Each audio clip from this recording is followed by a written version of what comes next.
کسی نے حضرت بلال حبشی سے پوچھا کہ آپ کی پہلی ملاقات نبی پاک صلی اللہ علیہ وآلہ وسلم سے کب ہوئی؟ حضرت بلال فرماتے ہیں کہ میں ایک غلام تھا، زیادہ تر گھر میں ہی رہتا تھا اور باہر نہیں نکلتا تھا، اور میں مکے میں بھی کسی کو زیادہ نہیں جانتا تھا۔ ایک رات جب سخت سردی تھی، مجھے بخار بھی تھا اور میرے جسم بھی ٹوٹ رہا تھا، تو میں الحاف لے کر سو گیا۔ اتنے میں میرا مالک یہ دیکھنے کے لیے آیا کہ اس نے جو مجھے جو دیے تھے وہ میں نے پیسے ہیں کہ نہیں۔ وہ آتے ہی مجھے دیکھ کر آگ بگولا ہو گیا کہ یہ کام چھوڑ کر سویا ہوا ہے۔ اس نے میرے جسم سے کپڑے بھی اتروا دیے، میری قمیض بھی اتروا دی اور مجھے باہر دروازے کے پاس بٹھا دیا سخت سردی میں، اور کہا کہ میرے آنے تک جو پیس دینا۔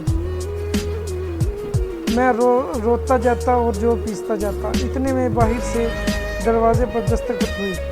میں نے اجازت دی تو ایک بہت ہی خوبصورت چہرے والا شخص اندر داخل ہوا۔ اس نے مجھ سے پوچھا کہ کیوں روتے ہو؟ میں نے اس سے کہا کہ جاؤ اپنا کام کرو، ہر کوئی یہاں پوچھتا ہے، مدد کوئی بھی نہیں کرتا۔ تو وہ آگے چل دیا۔ میں نے کہا دیکھا، میں نے کہا نہیں تھا، ہر کوئی یہاں پوچھتا ہے لیکن مدد کوئی بھی نہیں کرتا۔ تو وہ آگے چلا گیا۔ تھوڑی دیر بعد وہ شخص باہر آیا اور ایک دودھ کا پیالہ اور کچھ کھجوریں لا کر مجھے دی اور کہا یہ کھا لو اور جا کر سو جاؤ۔ تو میں نے اس سے کہا یہ جو کون پیسے گا اگر میں سو گیا تو؟ انہوں نے کہا کہ تم یہ صبح جو مجھ سے لے لینا پسے ہوئے۔ ایسے ہی ہوا، جب میں صبح اٹھا تو انہوں نے مجھے پسے ہوئے جو دے دیے۔ یہ تقریباً 3 دن ایسے ہی چلتا رہا۔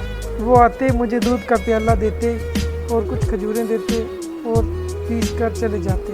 وہ نبی پاک صلی اللہ علیہ وآلہ وسلم تھے، تو میں ان سے متاثر ہو گیا۔ جب نبی پاک صلی اللہ علیہ وسلم کی وفات ہوئی تو میں مدینے سے باہر چلا گیا، شام کے شہر حلب میں رہنے لگا۔ خواب میں میری زیارت نبی پاک صلی اللہ علیہ وسلم کی زیارت ہوئی۔ انہوں نے کہا کہ بلال مجھ سے آ کر مل جاؤ۔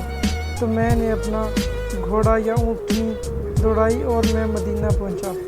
میں نے لوگوں سے پوچھا لیکن آپ صلی اللہ علیہ وسلم وفات پا گئے تھے، تو میں ان کی قبر پر جا کر رونے لگا اور اتنا رویا کہ میں بے ہوش ہو گیا۔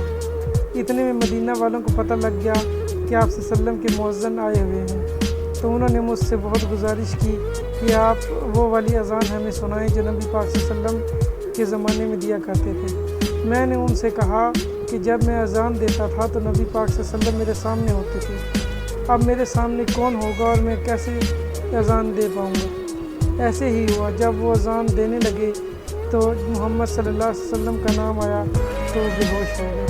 سبحان اللہ۔